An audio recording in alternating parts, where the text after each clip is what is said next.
राम की। इसलिए राम नाम पर पूर्ण विश्वास से यदि हम राम राम का जप करेंगे तो कहीं कुछ करने की जरूरत नहीं है, क्योंकि राम नाम जो है एक जीवन का मुख्य आधार है और इसके अलावा सब झूठा संसार है। तो राम राम में रहें और राम राम पर अगर निष्ठा से करेंगे तो सब प्राप्त होता है। हमारे ऐसे भी अभी राम नाम से बढ़त लेकर के राम बढ़त धर्म से राम बढ़त ली उन्होंने और राम राम जपा, तो कुछ ऐसे भी प्रमाण मिले हैं कि बिल्कुल ये मानिए कि उनको बचना नहीं चाहिए। और आज पता चला, क्योंकि प्रभु के द्वारा ये चला हुआ है राम बढ़त धर्म, प्रभु की आज्ञा से, तो जो कार्य स्वयं प्रभु चलवा रहे हैं वो तो पूरा होता ही है। इसलिए राम राम का संदेश जो आता है हमारे पूज्य महाराज जी के पास आता है वो प्रभु संदेश है। फिर उनके माध्यम से हमारे पास जो संदेश आता है वो गुरु संदेश है। तो वो बताते हैं कि हमारे मुस्कुरा के राम कैलाश राम संत जी हैं, बड़े बहुत ही संघर्ष में राम राम जब से मिला वो सोच रहे थे, उनके घर परिवार में भी कहने लगे कि जब से राम राम का जप कर रहे हो तब से तो और ज्यादा परेशान हूँ।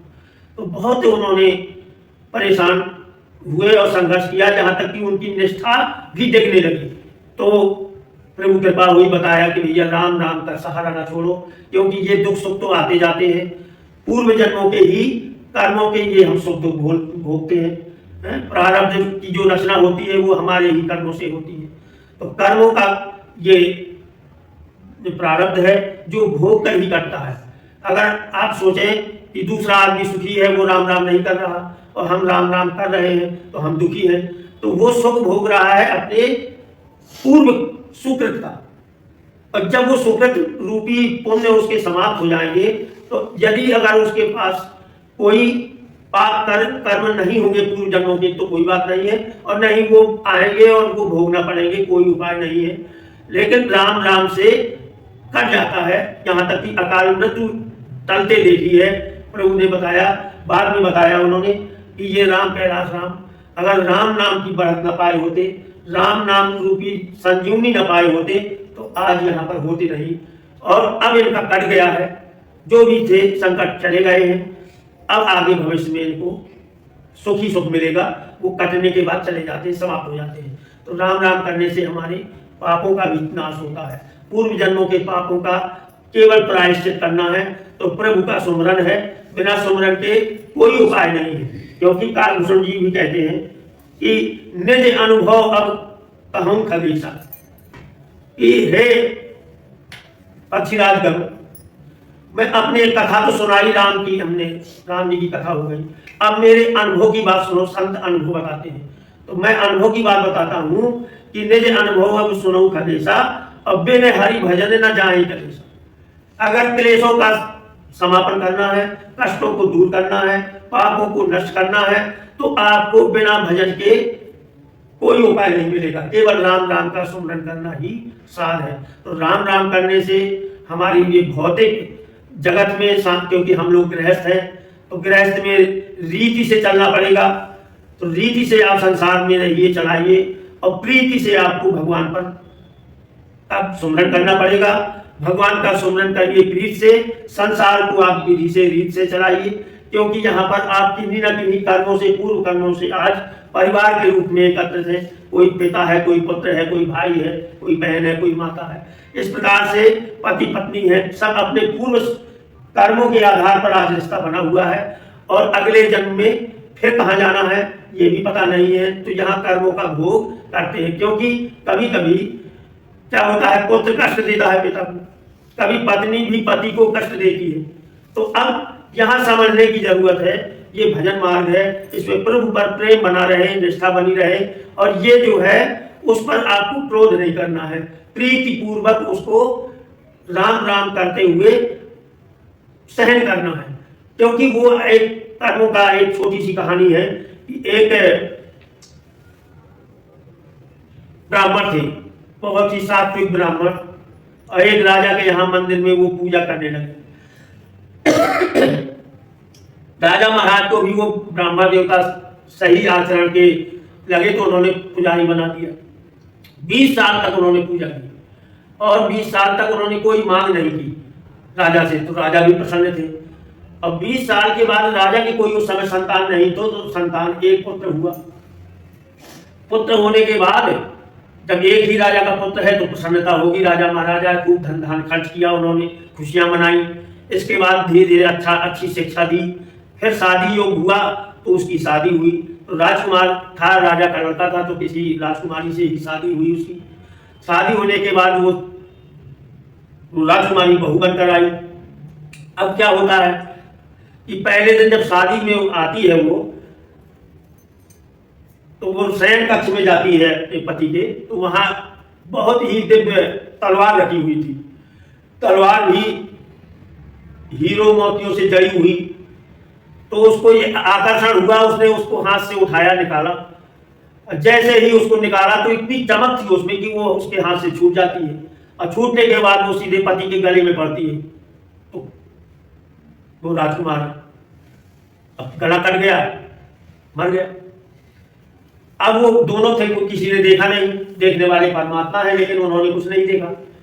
किसी ने तो अब सोचती है वो कि मेरा पति है, कष्ट तो हुआ उसको, लेकिन अगर मैं ये कहती हूँ कि मेरे हाथ से हत्या हो गई तो मैं दोनों कुलों में कलंकित हो जाऊंगी, क्योंकि मैंने ही अपने पति को मार दिया, जबकि हुआ धोखे से, लेकिन ना जानने और ना चाहने पर भी वो हत्या उससे हो गई। तो उसने कलंक से बचने के लिए एक झूठी रचना कहानी बनाई कि जब सुबह वो ब्राह्मण पूजा के लिए मंदिर में जाने लगे तो वो रोने लगी कि मेरे पति की हत्या हो गई, और रोने लगी। तो जब सब रात घराने से आए, सब लोग आए, देखा कि राजकुमार का सिर और धड़ अलग अलग है।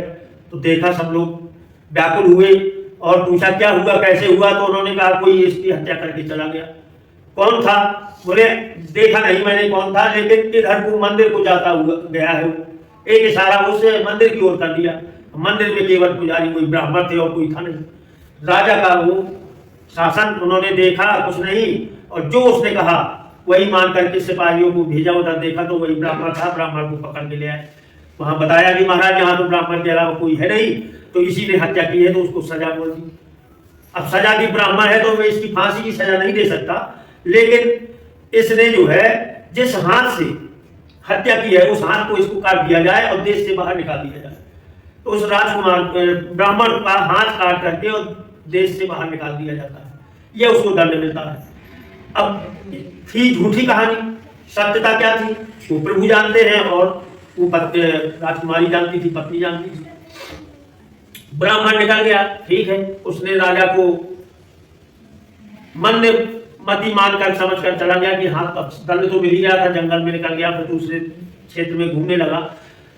घूमते घूमते उसको ये लगा कि जब मैं जानता हूं कि मैंने ये पाप तो किया नहीं और दंड मुझे मिला, तो ये बिना किए का दंड क्यों मिला?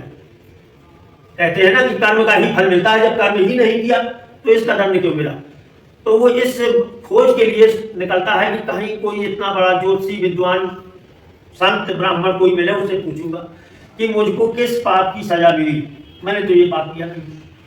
पता चला कि वो वहाँ काशी में कोई बहुत विद्वान पंडित है, जो सचार है, वो बहुत विद्वान है। तो पूछते पूछते वहां गया कि मैं जाके पूछूंगा।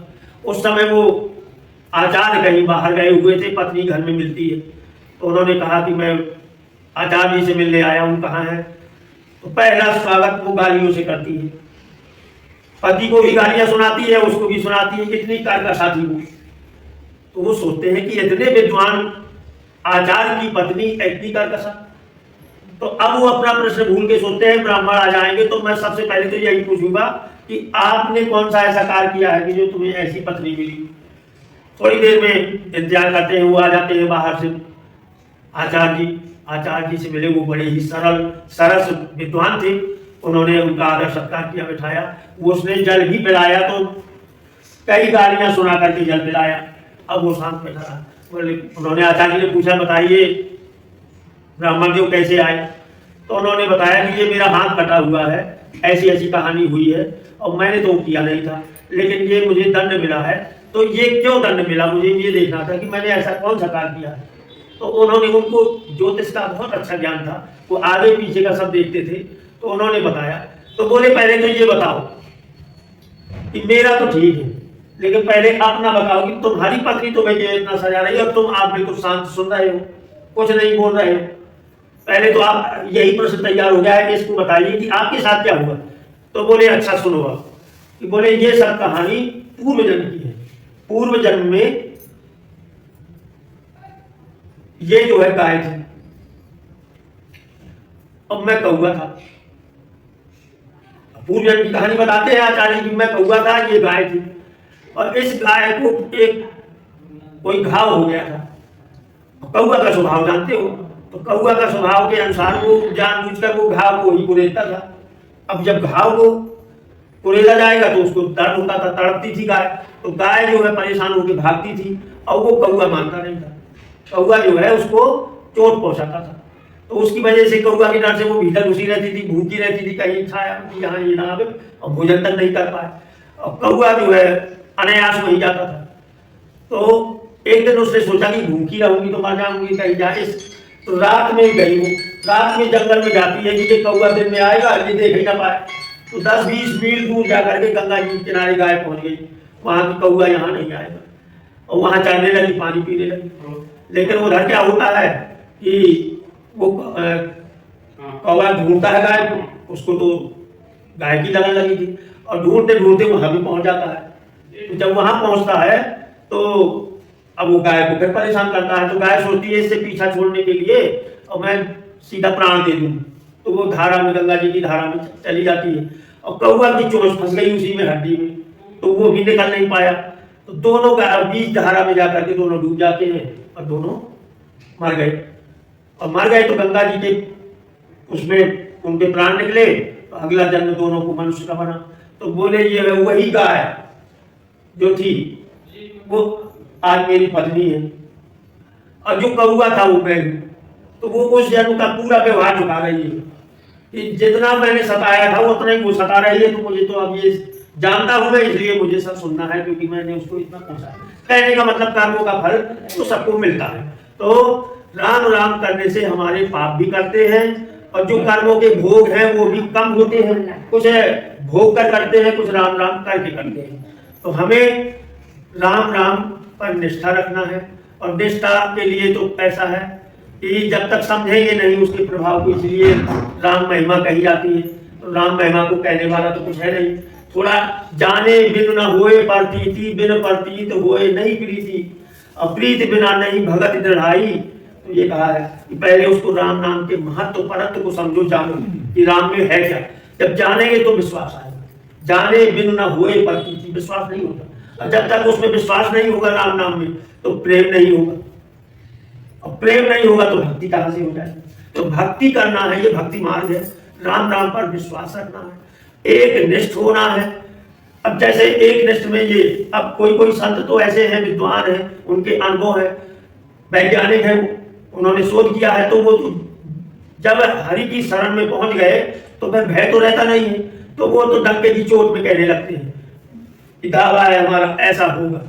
लेकिन अब किसी को बुरा लगे चाहे अच्छा लगे, तो किसी संत ने ये कहा है दावा से कि साधन माने नाम को, साधन माने नाम को, और साध्य करे कछु और, ते नर मूरख मंद मति, जिनहि नर कहूं ठोर। ये तक कहा है कि जो राम राम का साधन कर रहे हैं और निष्ठा नहीं कर रहे हैं, क्योंकि साधन साध्य कुछ और माने, हमारे राम नाम ही साधन है और राम राम ही साध्य है। केवल एक पर निष्ठा होना चाहिए। जब एक पर हो जाएंगे तो विकल्प सब हट जाएंगे। केवल राम राम पर विश्वास करिए, राम हमारे अंदर है, हर समय है, और राम ही सबके प्रकाशक है। वो शिव जी ने भी चाहते तो 100 करोड़ मंत्र है वेदों में, कोई मंत्र ले लेते, रात दिन राम राम राम राम करते थे। ब्रह्म राम से नाम बड़ बलदायक वरदान, रामचरित सत कोटि मह लिए महेश जी जान। रामचरित सत कोटि मह माने 100 करोड़ मंत्र हैं, उनमें से केवल उन्होंने छांट करके राम नाम दिया, चाहे कोई भी ले लेते। तो राम राम ये दोनों को बंद करता है। कि तुलसीदास जी ने भी कहा है कि मोरे मत पर नाम विभूति, कि मेरे मत से तो यह है कि दोनों से, निर्गुण सगुण दोनों, अगुण सगुण दो ही ब्रह्म स्वरूपा, अकथ अगाध अनादि अनूपा। और मोरे मत बड़ नाम दुहूते और किए जुग जिए निज बस निज भूते। माने राम राम ही सबसे नाम श्रेष्ठ है, क्योंकि वो दोनों ब्रह्म के दो स्वरूप है, जो निर्गुण और सगुण, वो दोनों बंधन में आ जाते हैं, है ना।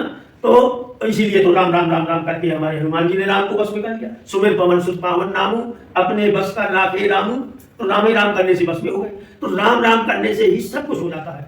इसलिए राम पर अगर निष्ठा है, राम पर विश्वास है, केवल एक राम का ही गाना है, राम राम का ही जप है, तो आप सभी देवी देवताओं की खूब दर्शन करें, सभी धामों में जाएं, लेकिन राम नाम जो श्रेष्ठ धारण किया है, जीवन में राम राम का ही आश्रय माने, उन्हीं को सुनाएं। जब एक पिता है, हम उनकी संतान हैं, तो अपने पिता को क्यों नहीं सुनाएं? दुख सुख भी है तो उनको सुनाएं, अधिकार है इस तौर पे कि हमारे वो पिता है, परम पिता है।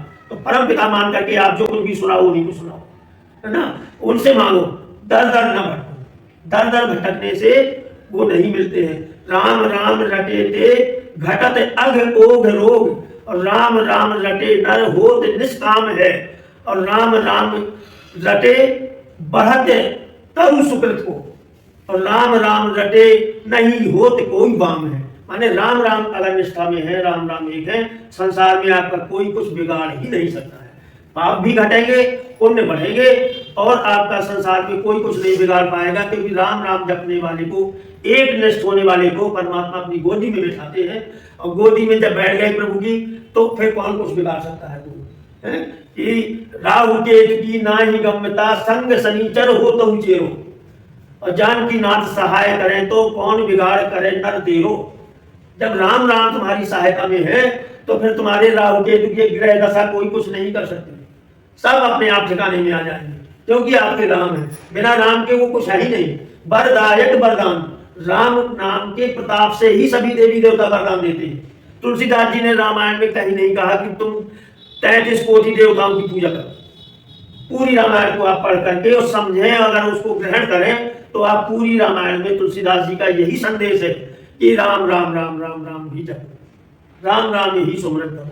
वही ये सारे वही कहते हैं कि नहीं कली कर्म नहीं कली कर्म न भगत विवेकु, और राम नाम अवलंबन एकू। कलियों के लिए तुलसीदास जी कह रहे हैं। ये बात समझने की है कि अगर पढ़ते हैं, रामायण निकाल में पढ़ते हैं, कई बार पाठ करते हैं, और इस चौपाई को ही समझ लें कि क्या रहे हैं, क्या संदेश दे रहे हैं कि नहीं कली कर्म न भगति विवेकु, और राम नाम अवलंबन एकू। कलयुग में ना तो भक्ति काम में आएगी, और ना तुम्हारे जो है ज्ञान काम में आएगा, कर्म कांड भी नहीं। कर्म उपासना के 3 मार्ग है, कर्म कांड और भक्ति कांड, माने भक्ति मार्ग है, कर्म वाला भी कर्म कांड का मार्ग है, और ज्ञान वाला। तो ज्ञान के पान की धारा का ज्ञान मार्ग तो इतना कठिन है कि तलवार की धार की तरह है, उसमें चूक गया ज्ञान वाला तो तुरंत पतन होता है। और ये भक्ति है एक प्रकार की, लेकिन ये कैसी भक्ति है? राम नाम में विश्वास वाली। ये राम नाम की शरणागति है, प्रभु की शरण में पहुंच गए। अगर शरण में पहुंच गए तो फिर वो जो है वहां पर कोई उपाय की जरूरत नहीं है, किसी प्रकार के साधन की जरूरत नहीं है। यही साधन है, राम राम राम राम राम जपो, यही गाओ, राम राम राम गाओ। अब कुछ प्रभु संदेश, गुरु संदेश प्राप्त हुए हैं, उसमें ये कहा है कि भैया राम राम ये धरती ग्रंथ है, तो इसमें राम राम तो जप ही रहे हैं, राम राम गा ही रहे हैं। साथ में अपने जिस संसार में रहते हैं, अपनी कुटिया, घर, मकान, महल है, उनमें आप राम राम लिख करके और राम राम का कवच बनाएं। जैसे आप कहीं गुणी लोगों के पास में जाकर बुला करके कहीं रुपए खर्च करके मकान का बंदेज कराते हैं क्योंकि भैया मकान का बंदेज हो गया, अब हमारे यहाँ कुछ नहीं आता। राम राम लिख दीजिए, बाहर दरवाजे में, दीवार में, सब जगह राम राम, और फिर देखिए आपके यहाँ कुछ आ जाए। ना कोई किसी प्रकार की कोई नकारात्मक ऊर्जा प्रवेश करेगी, ना किसी का जादू टोना काम करेगा, ना कहीं किसी का कुछ उपाय काम करेगा। दुश्मन भी आपको कुछ मार करने का प्रयास करेगा तो वो आपका कुछ नहीं बिगाड़ पाएगा। ये राम राम में ताकत है, लेकिन विश्वास होना चाहिए। विश्वास करके राम राम जपो तो ये 6 महीने कल ये प्रमाण बताए हैं कि राम राम राम राम पर एक निष्ठ हो जाओ, फिर दूसरा कहीं कुछ नहीं है। जहां देखो वहां राम ही है, इनमें देखो तो राम ही है, इसमें देखो तो राम ही है, सारे संसार में कुत्ते में राम ही है, चिड़िया में, पक्षी में, सब जगह राम की जब कृपा होती है तो सब राम में होता है। जड़ चेतन जग जीव जत सकल राम में जान, और बंदहु सबके पद कमल सदा जोर जुग पान, माने सारे संसार में जैसे श्री राम में सब जगह, ऐसे ही जितने जड़ चेतन जितने जीव हैं सब में अगर राम दिखने लगे तो हमारी शरणागति हो गई, हमारे अंदर कृपा हो गई और हम प्रभु की शरण में पहुंच गए। फिर देखिए आप जो चाहेंगे कह नहीं पाएंगे प्रभु को, राम को ही सुनाना, क्योंकि संसार में किसी को सुनाना नहीं, कोई पूरा करने वाला भी नहीं, वही पूरा करने वाले, वही सबको देते हैं, वही सब निकालते हैं। तो उसके लिए आपको सोचा है कि वो पूरा हो जाएगा, वह प्रीति जो है हृदय में उत्पन्न होना चाहिए। तो राम नाम पर विश्वास करने से सब होता है। एक अभी राम भक्त बनवा आए, राम जल भी प्रभु के पास है, अपने पास तो पीने आए, तो कह रहे थे मैं कहीं ऐसा नहीं है जो गया नहीं हूँ, बहुत इलाज कराया है और मेरे थोड़ा चर्म रोग से परेशान हूँ और सो नहीं पाता। तो कृपा हुई, प्रभु ने भेजा, आए, जल पिया, इसके बाद गए तो तुरंत वो बोले कि गुरुजी वो तो आराम हो गया। तो हमने कहा आराम हो गया तो राम नाम जपो। राम नाम तो पहले से भी जप रहा था, जब वो कृपा थी, प्रभु ने भेजा वहां तो आए, और इसके बाद हमने कहा ले राम, तो राम बढ़त लिया, ले आके मुस्कुरा और मुस्कुरा में राम बढ़त ली, और इसके बाद जो है तुरंत दूसरे दिन अभी 18 तारीख को राम भंडारा कर दिया कृपा ऐसी। 2 दिन पहले राम जल पिया और इसके बाद 1 दिन पहले राम बढ़त ली मुस्कुरा में आकर, और तुरंत दूसरे दिन राम भंडारा हुआ, जो बरदा का बबलू के नाम से राम भंडारा हुआ है 18 तारीख को। तो ऐसी कृपा है, चाहे तो कोई भी कर सकते हैं, और लेकिन निष्ठा होना चाहिए, करते तो है ये, वो दया के सागर है। देखिए हमारे पूज्य महाराज जी जहां भी जाते हैं तो उनको अनुभव प्राप्त होते हैं, वो बताते हैं। तो राम राम की अवध का ये सत्य प्रमाण को बता रहे हैं कि मथुरा वृंदावन गए और उनके राधा और कृष्ण गोदी में बैठ के राम राम करने लगे, और उन्होंने कहा ये क्या है, आप भी राम राम? तो बोले ये हम नहीं, ये तो अनादि है, हम भी राम राम गाते हैं, अनादि समय से राम राम है, और प्रमाण भी है। अर्जुन से कहा है भगवान श्री कृष्ण कहते हैं कि ना तत्र विस्मय कार्यो भवता राम नाम नीचा, ये श्री कृष्ण कहते हैं अर्जुन से, ये ना तत्र विस्मय कार्यो राम नाम नीचा भवता राम नाम नीचा, और सत्यम बदामि ते पार्थ प्रियाय मम चा आत्मनि, तुम मुझे सबसे प्रिय हो, मेरी आत्मा हो, इसलिए मैं तुम्हें सत्य बताता हूं कि राम नाम पर आश्चर्य मत करो, विस्मय शंका मत करो, संशय मत करो। यन नाम स्मरते नित्यम महा है ज्ञान बंधनम छिद्यते चा श्रमेणयो तम हम राघवम भजे। ये लिखा कि जिसका नाम उच्चारण करने से महा है ज्ञान, अंधकार रूपी अज्ञान बिना श्रम के ही, छिद्यते चा अश्रमेण, बिना श्रम के ही नष्ट हो जाता है।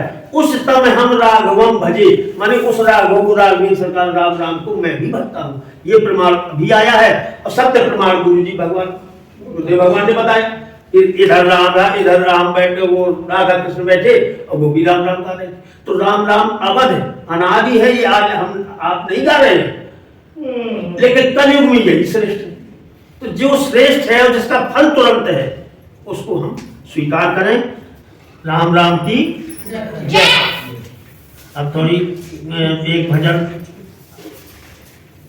राम नाम जो गाएगा,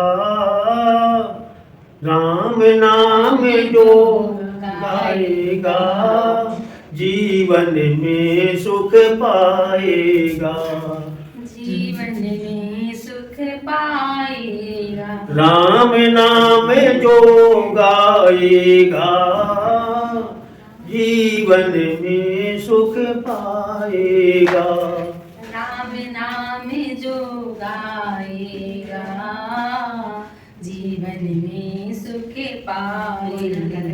राम नाम की महिमा भारी, राम नाम की महिमा भारी, मन से गाए जो नर नारी, मन से गाए जो नर नारी, मन से गाए जो नर नारी, मन से गाए जो नर नारी, जन्म सफल हो जाएगा, सफल हो जाएगा, जीवन में सुख पाएगा, जीवन में सुख पाएगा।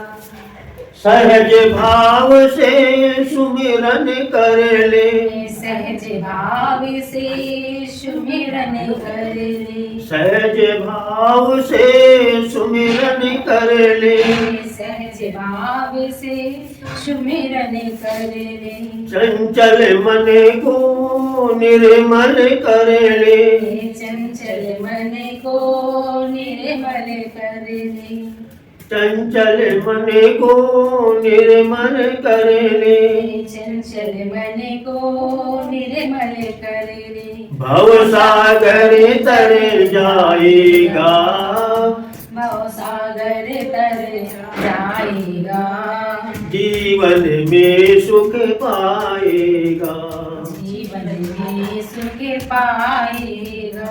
सृष्टि का आधार प्रभु है, सृष्टि का आधार प्रभु है, करण करावन हार प्रभु है, करण करावन हार प्रभु है, भव सागर तर जाएगा, सब संभव हो जाएगा, सब संभव हो जाएगा, जीवन में सुख पाएगा।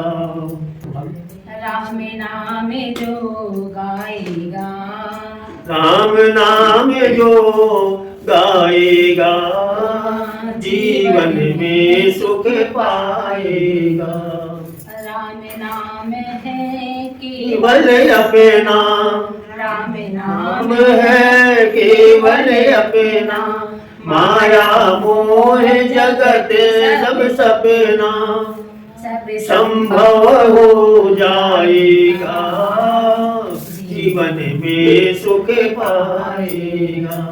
राम राम की